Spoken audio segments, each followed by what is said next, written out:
ఇన్నేళ్లు గడిచినా అనుకున్నది జరగలేదని బాధపడుతుంటాం. Don't give up, be strong నా ఫ్రెండ్ చెప్తాడు. తండ్రి చనిపోయాడని నడుస్తుంటాం, స్ట్రాంగ్ గా ఉండు, బాధపడుకొని చెప్తారు. ఇలా జీవితంలో ఏ కష్టం వచ్చినా అందరూ మనకు చెప్పేది బీ స్ట్రాంగ్ అని. వాళ్ళు చెప్పింది నిజం. లైఫ్ లో ఏం జరిగినా being strong is the only option అయినప్పుడు మనం స్ట్రాంగ్ అయిపోవడమే తప్పదు.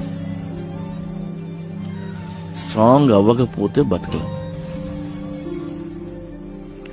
స్ట్రాంగ్ గా ఉండాలంటే రెండు ఉంటాయి, మెంటల్ స్ట్రెంగ్త్, ఫిజికల్ స్ట్రెంగ్త్. ఈ లైఫ్ అనే 80 years 70 years ఉంటుంది కదా, రెంట్కి వచ్చినాం, ఎట్లయినా చచ్చిపోతాం. సో నాకు ఏమనిపిస్తుంది అంటే, మనం ఎన్ని చేసినా ఏం చేసినా అల్టిమేట్గా లైఫ్ అయితే ఎండ్ అవుతుంది.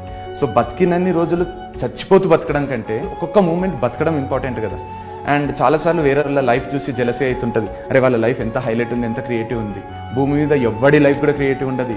సినిమా వాళ్ళది, క్రికెటర్స్ది, నాది, నీది, అందరిది ఒకటే లైఫ్. క్రియేటివ్ ఎవరిది ఉండదు, అందరిది రొటీనే. మనం అనుకుంటాం అంతే. ఒక సెల్ఫీ ఫోటో నవ్వుతున్నది చూసి అరే ఎంత ఆనందంగా ఉన్నారనుకుంటాం. సెల్ఫీ ఎంత, ఒక సెకండ్.